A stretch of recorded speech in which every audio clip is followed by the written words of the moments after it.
किसी गांव में एक बड़ा जमींदार रहता था। खुदा ने उसे बहुत सी जमीन, बड़े बड़े मकान और बाग दिए थे, जहां हर किस्म के फल अपने अपने मौसम में पैदा होते थे। गाय और भैंसों के अलावा इसके पास एक अच्छी किस्म का बील और अरबी गधा भी था।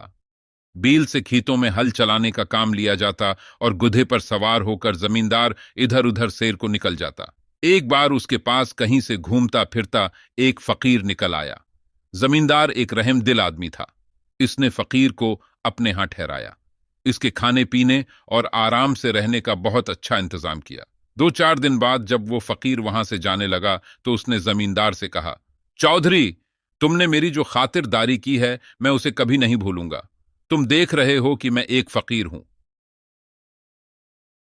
मेरे पास कोई ऐसी चीज नहीं जो तुम्हारी खिदमत में पेश करूं। हां, मैं जानवरों और हैवानों की बोलियां समझ सकता हूं। तुम चाहो तो ये इल्म मैं तुम्हें सिखा सकता हूं, लेकिन तुमको मुझसे एक वादा करना होगा कि तुम ये भीद कभी किसी को नहीं बताओगे, और ये भी सुन लो कि अगर तुमने ये भीद किसी से कह दिया तो फिर जिंदा न रह सकोगे। चौधरी ने कहा, बाबा, मैं तुमसे वादा करता हूं कि मैं ये भीद कभी किसी को नहीं बताऊंगा और तुम्हारा ये एहसान उम्र भर याद रखूंगा। खैर, फकीर ने उसे जानवरों और हैवानों की बातें समझने का अमल सिखा दिया और चला गया। जमींदार के पास जो बील था वो बेचारा सुबह से पछले पहर तक हल में जता रहता। शाम को जब वो घर आता तो उसके खाने के लिए भूसा डाल दिया जाता, लेकिन गुद्धे को सब्ज घास और चने का दाना खाने को मिलता। गरीब बील ये सब कुछ देखता और चुप रहता। वक्त इसी तरह गुजर रहा था। एक दिन जब बील खीतों से वापस आते हुए गड्ढे के पास से गुजरा तो गड्ढे ने उसे लंगड़ाते हुए देखकर पूछा, भाई, आज तुम लंगड़ा लंगड़ा कर क्यों चल रहे हो? बील ने जवाब दिया, गड्ढे भाई, आज मुझे बहुत काम करना पड़ा। मैं जब थक जाता था तो नौकर मेरी पीठ और टांगों पर जोर जोर से लाठियां मारता। मेरी टांग में चोट लग गई है। खैर, अपनी अपनी किस्मत है। गधा चुप रहा और बील अपने थान की तरफ चला गया। जहां बील बंधा करता था वहां जमींदार को अपने नौकर के लिए घर बनवाना था। कुछ दिनों के बाद जमींदार ने बील के लिए भी गड्ढे के पास ही खरली बनवा दी। जब दोनों को वक्त मिलता एक दूसरे से बातें भी कर लेते। एक रोज बील को उदास और खामोश देखकर गड्ढे ने उससे पूछा, बेल भाई, क्या बात है? आज तुम चुप चुप क्यों हो? कोई बात ही करो। बैल ने कहा, गुद्धे भाई, क्या बात करूं? आज फिर बड़ी लाठियां पड़ी हैं। गुधा कहने लगा, बैल भाई, सच जानो, तुम्हारी जो दुर्गत बनती है वो देखकर मुझे बहुत दुख होता है, लेकिन मुझे अफसोस है कि मैं तुम्हारा दुख बांट नहीं सकता। बेल बोला, गुधे भाई, तुमने सच कहा। दुख तो कोई किसी का नहीं बांट सकता, लेकिन तुम कुछ मशूरा तो दो कि इस मुसीबत से मेरी जान कैसे छूटेगी, और नहीं तो 2-4 दिन ही आराम कर लो। गुधे ने कहा, एक तरकीब मेरी समझ में आई है। इस पर अमल करोगे तो 5-7 रोज के लिए तो बच जाओगे। कहो तो बताऊं? बील बोला, नेकी और पूछ पूछ, बताओ क्या तरकीब है? गुद्धे ने बताया, तुम ये करो कि जब हलवाला तुम्हें हल में जुवतने के लिए लेने आए तो तुम आंखें बंद करके खड़े हो जाना। वो तुम्हें खींचे तो तुम 2 कदम चलना और ठहर कर गर्दन डाल देना। फिर भी अगर उसे रहम ना आए और खीत पर ले ही जाए तो काम न करना और जमीन पर बैठ जाना। कैसा ही मारे पीटे हरगुज ना उठना। गर गर पड़ना, फिर वो तुम्हें घर ले आएगा। घर लाकर तुम्हारे आगे चारा डाले तो खाना तो एक तरफ रहा, तुम उसे सौंघना तक नहीं।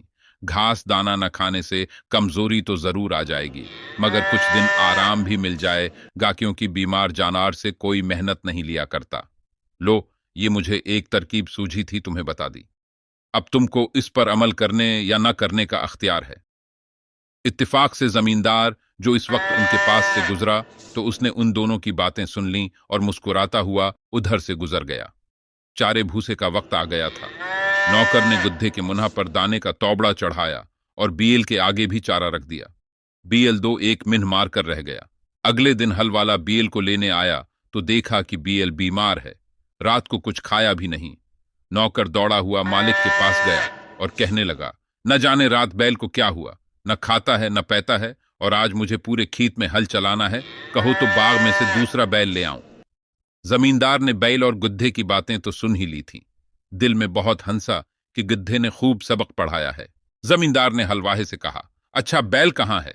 दूसरा बैल लाने की क्या जरूरत है? गधा ले लो, इसे हल में डालो और काम पूरा करो। गधे पर मुसीबत आ पड़ी। पहले तो वह दिन भर खेत में खड़ा रहकर घास खाता था, अब सुबह हल जोतने पर उसे शाम तक सांस लेने की फुर्सत नहीं मिलती थी। पूंछ भी मुड़ गई और लाठियां भी गिर गईं। सूर्यास्त के बाद जब गधा अपने स्थान पर लौटा तो बैल ने उसे बहुत बहुत धन्यवाद दिया और कहा, भाई, आपकी दया से आज मुझे ऐसी सिख मिली है जैसी पूरे जीवन में कभी नहीं मिली। भगवान तुम्हारा भला करें। गधा कुछ नहीं बोला।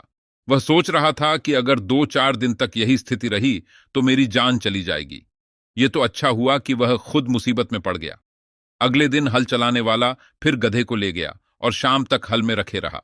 जब गधा थककर वापस आया तो बैल ने फिर उसे धन्यवाद दिया और खुशियां कहना चाहा। गधे ने कहा, इन बातों को रहने दो। आज मालिक के मुंह से ऐसी बुरी खबर सुनी कि रो रहा हूं। भगवान आपकी रक्षा करे। बैल ने कान उठाकर पूछा, गधे भाई, मेरी बात सुनो। तो दिल धड़कने लगा। गधे ने कहा, मैं क्या सुनूं? मालिक हलवाहे से कह रहा था कि अगर बैल बहुत बीमार हो गया है और उठ नहीं पा रहा है तो कसाई को बुलाओ और उसे छुरा घोंप दो।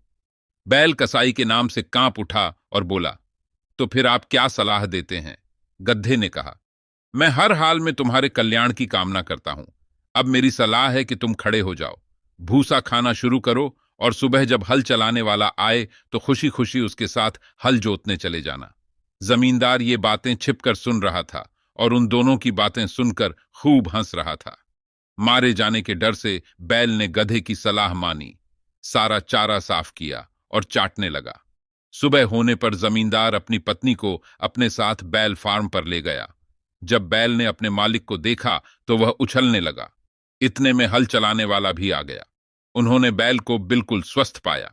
जब उसने उसे खोलकर निकाला तो वह इस तरह हिल रहा था और हकला रहा था कि मालिक जोर जोर से हंसने लगा।